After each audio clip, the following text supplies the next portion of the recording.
So this light bulb moment happened. I remember it so well. It was 11 o'clock on the 18th of April 2018. It's branded in my brain. And I was a secondary school teacher. I was a very good secondary school teacher, excellent classroom management, etc. I was a food and nutrition teacher. And we we were due an Ofsted inspection. So all the senior management were going crazy because Ofsted were due. They didn't know when they were due.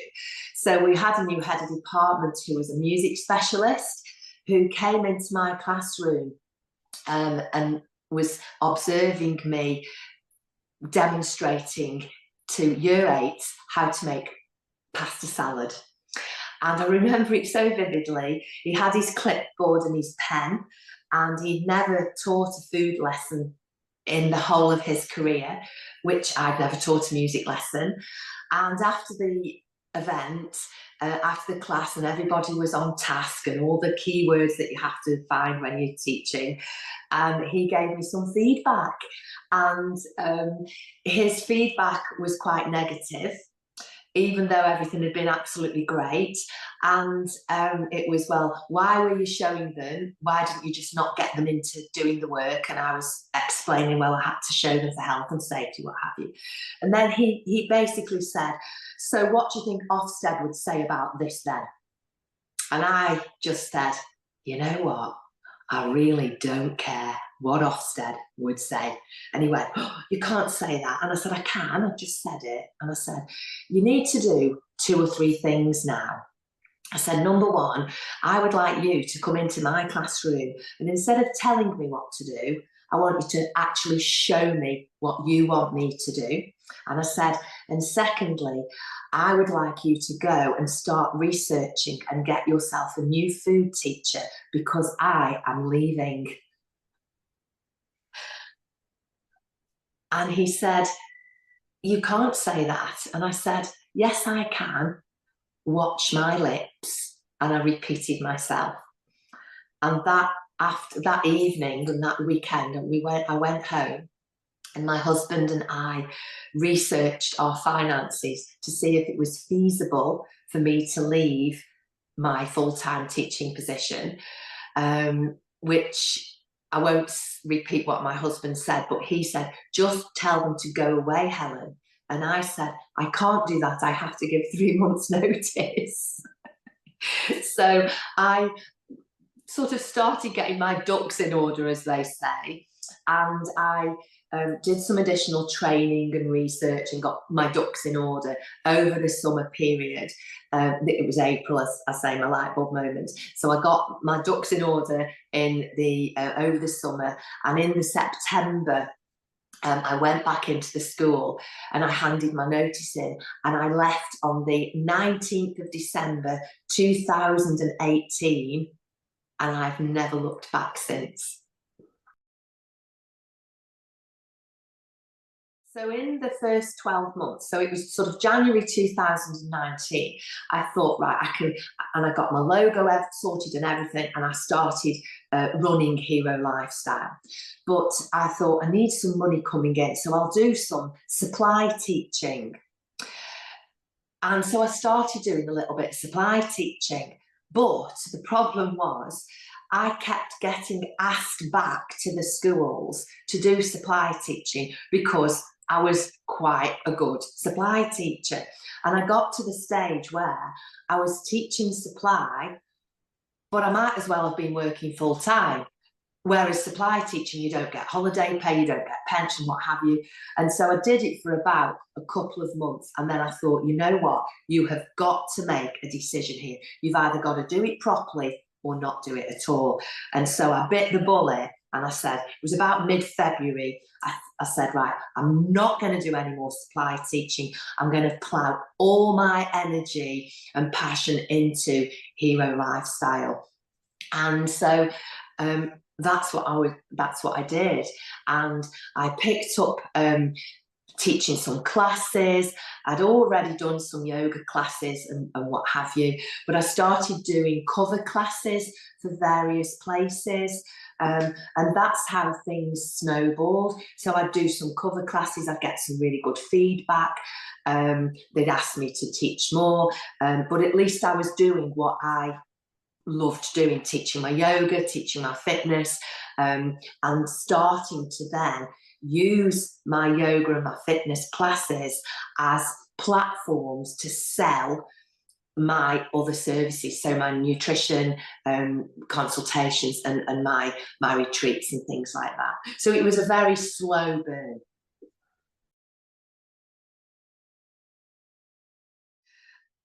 One of the biggest challenges, particularly when I started, but it's been a continuum of, I don't know if it's the service industry that I'm in, but people expecting yoga teachers, nutritionists, fitness instructors, etc., to do things for free. And I'm going to say sort of a red flag is when you get a phone call, you might get an email or a LinkedIn message saying, oh, we're really interested in your services, we're doing an event or what have you.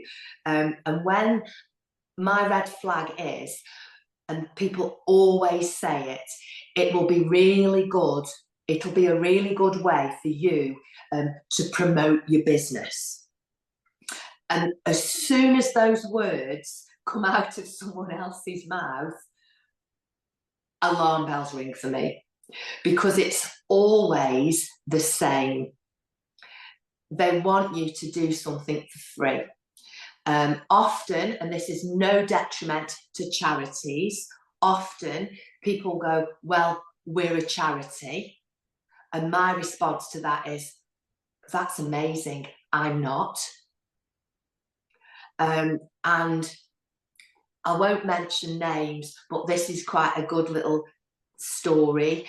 I had a phone call a couple of years ago from someone who was organising a mental health and wellbeing event at Bolton. And this person contacted me and I had a conversation with them. They contacted me via LinkedIn and then we had a telephone call. And the words, it'll be a really good way to promote your business. There's going to be a load of people there. Would you do a free talk? Well, they didn't mention the word free, but I said, first of all, oh, what's your budget? And they stalled and said, well, what do you mean? We don't have a budget, but it's going to be really good because Amir Khan, the boxer, is speaking. And I said, wow, Amir Khan's speaking and you're not paying him? And they went, oh, don't be so ridiculous. Of course we're paying Amir Khan. And I said, so can I just get this straight? You're paying a multi-millionaire to speak at your event, but you won't pay a sole trader who's got lots of nutrition qualifications and experience, who's trying to eke out a living. And they put the phone down on me. So looking back on how the past sort of 6, nearly 7 years have extended themselves and grown and what have you, it's quite interesting when you run a business and you're really passionate and enthusiastic. And I try to think of myself as being absolutely spot on professional in everything I do. But one of the things that I have learned is that not everyone is who you think they are, and not everybody runs their business how you think businesses need to be run. And I'm not right in any stretch of the imagination, but this professionalism, this sort of, people say they're going to do things and then they don't.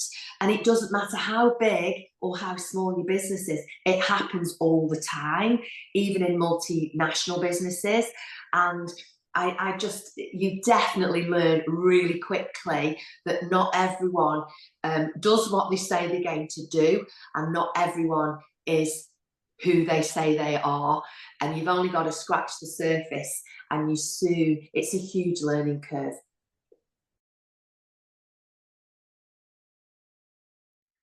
So if people want to work with me, let's give nutrition as an example. I'll offer them half an hour complimentary discovery call. So that gives them an opportunity to explain to me what their concerns are. And I always say, how can I help you? Because it's not about me, it's about them. And this discovery call gives me an idea of what their concerns and needs are. And during that discovery call, I will also explain to them how I think I could help them and what my fee structure is. And then at the end of the discovery call, I will say to them, if you want to work with me, I'll send you an invoice. And once the invoice is paid, I will then send you a link to make your first consultation, and I'll send you some paperwork. And that is the way it seems to work really, really well for me regarding time, as well as for my client. They know exactly where they stand. The best tools that I find, I mean, my business is quite simple because my business is really my knowledge. And so I don't need lots of tools. However, my website has been brilliant. I use Zoom. During lockdown, I discovered this thing called Zoom, which was amazing. Quick File, there's also QuickBooks. It's been just so brilliant for accounting and what have you. And basically that's all I use. So my business has expanded from when I started doing yoga teaching, fitness training and nutrition one-to-ones, to doing quite a lot of work with businesses on staff well-being. And the way that came about was magical, really. I was doing a cover class, a yoga class at Ribby Hall. And a lady came in and she was a little bit late. And you really weren't supposed to allow people into the room who were late for their yoga class, but she was looking a bit stressed. And I said, just come on in and settle yourself down and you'll be absolutely fine. And at the end, I gave out some information flyers about my nutrition and what have you. And this lady happened to be the Human Resources Director of Talk Talk. And she contacted me and asked me if I'd be willing to deliver a seminar on staff wellbeing. And that was the start of the sort of snowball effect. She passed my name on to HSS Hire and and I ended up doing quite a lot of staff wellbeing seminars. So my business has quite a few different arms to it, and they have evolved. So the yoga teaching and yoga one-to-one has also evolved into providing retreats, but my retreats are very different to your general yoga retreat because I always add in lots of information about functional nutrition. So that's why they're a little bit different.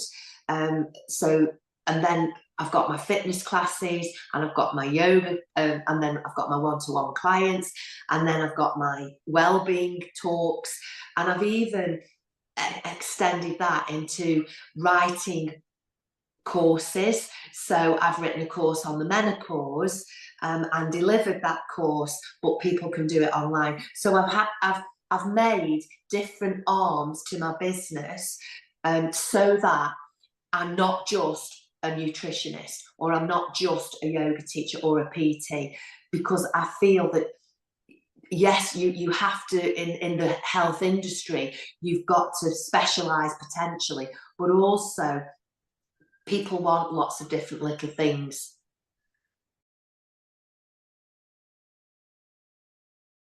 So with regards to acquiring clients and maintaining my business momentum. My marketing, I didn't even know what marketing was when I set out. I must be doing something right though with marketing. My marketing is very old-fashioned. I have business cards, I have flyers that tell people about what I do and I hand them out. Even for my retreats, I have flyers. Then I use things, a little bit of social media marketing, a little bit of email marketing, networking I've found is really, really helpful, because again, that's building relationships, and it's not necessarily sitting next to the person at the networking event to sell your business to them. It's who they may know. And I think that is a big thing with networking. It's a slow burn. One thing I've found that hasn't worked for me is putting a stand-up at events. And I don't know if it's because there's only me, but I have tried to recruit somebody in to sort of help me when it's a really busy event. But I just found, unless I've gone to the wrong events, and I've only done a few and then I stopped doing them, I found that basically all people want at events is free pens and freebies. And you can go and your marketing budget is stripped bare. And as a sole trader and a really small business, I can't afford to spend £1,000, let's say, on water bottles for them to be whipped in a blink of an eye at a stand that I've paid £250 to stand at. And for me, standing at an event stand hasn't worked.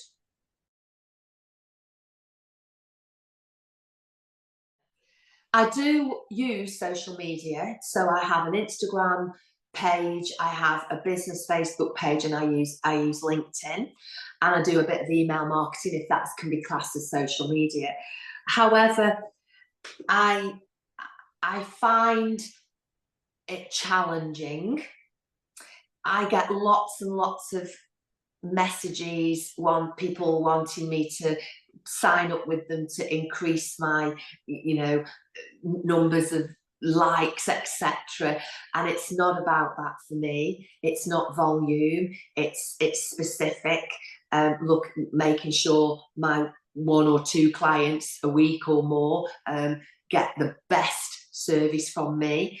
And I think people start off in business and think that they put a post on Instagram and it suddenly, let's just say a post about the menopause, suddenly they're going to get a TV programme like Davina McCall. It's not going to happen.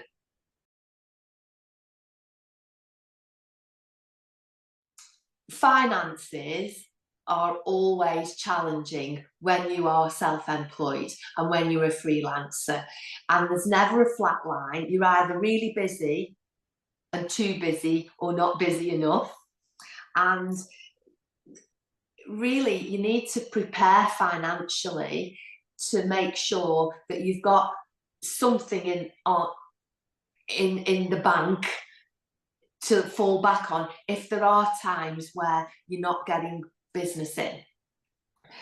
One of the things I decided when I set up Hero Lifestyle was I was not going to take out any loans whatsoever. If I couldn't afford business cards, I wasn't going to have them printed because I couldn't afford them. And I think one of the mistakes that lots of people make is they go, oh, well, I'll put it through the business. It's a taxable expense, which it is. But if you've not got any money as a taxable expense, you've not got any money. And I think you have to make sure that you budget really, really well.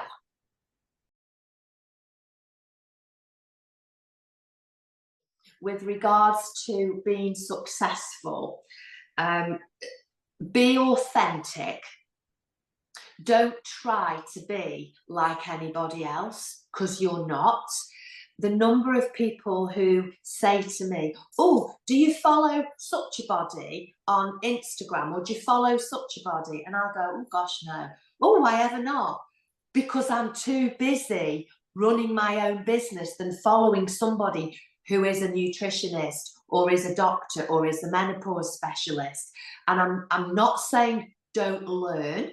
I'm saying absolutely every day is a school day. Keep yourself updated with absolutely top knowledge, constantly improve, but know your stuff and be authentic. And I think those are two of the things that have made it possible for me to be successful, because I do know my stuff. I've made it my job to know my stuff, and I am absolutely authentic, which that could be detrimental, because if people want to work with hero lifestyle, they only want to work with me, which is fine because there is only me.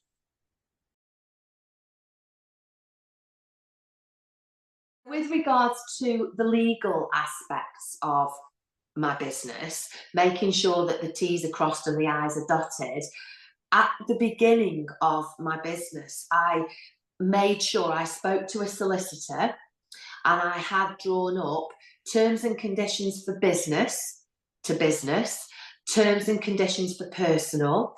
I am insured, which is absolutely essential. I'm on the update register for GDPR. I have all my terms and conditions on my website, and I make sure that, I can't quite explain it. You've got to make sure that those boring, unsexy bits are the first part of the things that you do. And another thing that I have done is I have had my logo and my wording, I've got them trademarked, because, and without going into detail, my wording has been used, and I've been invoiced for another company who call themselves Hero Lifestyle, and it's dead easy to nip it in the bud when you say this is trademarked.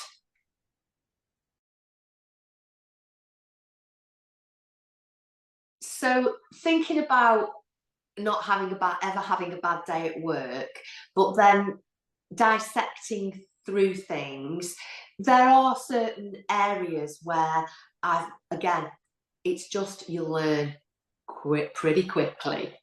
So I worked for a time as a consultant, consultant nutritionist for an eating disorder clinic, and it was a brilliant experience for me, and I absolutely loved it. However, there was quite a lot of meetings, not with clients from the clinic, but sort of business meetings that were, you weren't paid for them, even though you were a freelancer. So you were only paid to work with the clients. But these meetings were quite regular because you had to get a bit of feedback and what have you. And the problem I found was they were on Zoom, but the person who was the director of the clinic at the time would be late for the Zoom calls. Not a couple of minutes. The longest period of time was 40 minutes. So I did have to bide my time. I clocked this. It happened 12 times. And after the 12th time, I stepped away gently, because you don't want to make a fuss and what have you, but my feelings were that she had no concept of value of my time, and my time was very, very precious. And it was, oh, I'm really sorry, I've been really busy. Well, actually, I've been on a Zoom call waiting for you for 40 minutes. And that was quite hard for me to accept, to step away from somewhere where I was working with quite a lot of clients. It was quite lucrative, but actually the professionalism behind the scenes was totally not how I wanted to work. I didn't want to be seen to be with a business collaborating, for want of a better word like that, who was turn up late to meetings. So the way I manage my time and my well-being is I'm as strict with myself as I am with my clients. So I don't automatically answer messages. I have all notifications switched off on my phone and my all my devices. I don't have any notifications. I don't work on a Friday. It used to creep in, but now I'm a lot more strict with myself. I used to go, oh, go on, I'll see it, and I don't. And I won't answer messages on a weekend. But it's taken me quite a lot of discipline to do that. So I used to, if an example is, I got a message from someone who messaged me on a Saturday, and I said, oh, I'm out at the moment. Oh, it's really important. Then she rang me and I got a missed call, and then another message came through. So I thought, okay, I'll answer. And it was something or nothing. It wasn't to do with her, it was to do with somebody coming to a yoga class of mine who didn't get on with somebody else. This was on a Saturday morning at 9 o'clock, and I was absolutely steaming. But I was absolutely steaming with myself, because whose fault was it to set the wheels in motion? It was mine, absolutely entirely. You can't blame anybody else for messaging you. It was my fault for answering the first message.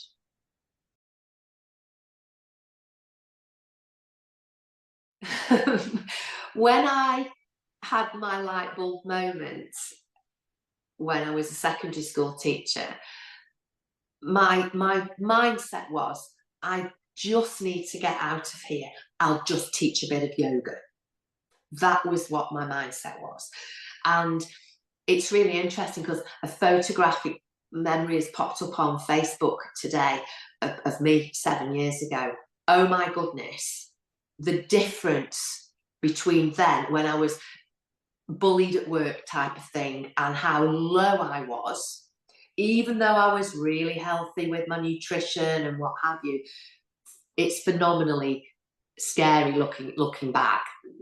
And I think the best thing that's happened is that I never expected it to be like this, but it has.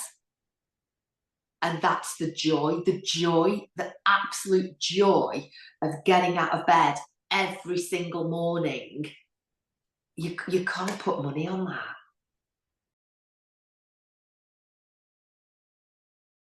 I think freelancing generally, there's so many skills, it's untrue. We need lots of different skills. You need to be able to spin lots of plates. I think skills for someone who is going into the service health industry, where I'm coming from, so the nutrition and the yoga and the fitness, etc. I think communication is absolutely spot on. And I don't mean communication via texting, WhatsApping, emailing, messaging, or what have you. I mean face-to-face communication and speaking and holding conversations with people. I think that is fundamental. And I think being able to explain to people the ways of how their health can be improved in a really good, detailed way, without overwhelming them, but without being patronising. So passing your knowledge on, and giving them the knowledge that they can then run with the baton, and having empathy with people, because not everybody is able to live their lives how I choose to live my life. And you know, it's all well and good, isn't it, for me to be able to get up at 6:30 in the morning and do sun salutations and what have you. Not everybody can do that. So having empathy and making sure that you give them ideas and tools for them to then be able to tap into them. But I think out of those, communication, and I think sometimes we are losing it. You never know when the right time is to, oh, I don't like the word retire, but I'm going to use it, or to wind down your business. And my business isn't one of those businesses that I'm going to be able to sell because I can't sell myself. And one of the things with regards to how do I know it's the right time, and this is the tree huggy yogi bit in me, since I made the decision to start winding down, which was round about January or February of this year, not at any point have I thought, oh gosh, am I doing the right thing? It's just like my light bulb moment. I knew I had to get out of teaching. It was absolutely unequivocal. That was the right thing to do. And this stage in my life is absolutely the right, my gut feeling is very, very strong, and it is the right thing to do. And I haven't got any regrets or anything about what I am moving into. I do have to wind down because that's the only right thing to do for my clients, my current clients. So I'm winding down and what have you, and the people who use me to do the classes and things. But yeah, it's sitting really, really well with me. And that's the only way I can really, there's no sort of scientific proof or anything like that. That's the only way I can explain it. You never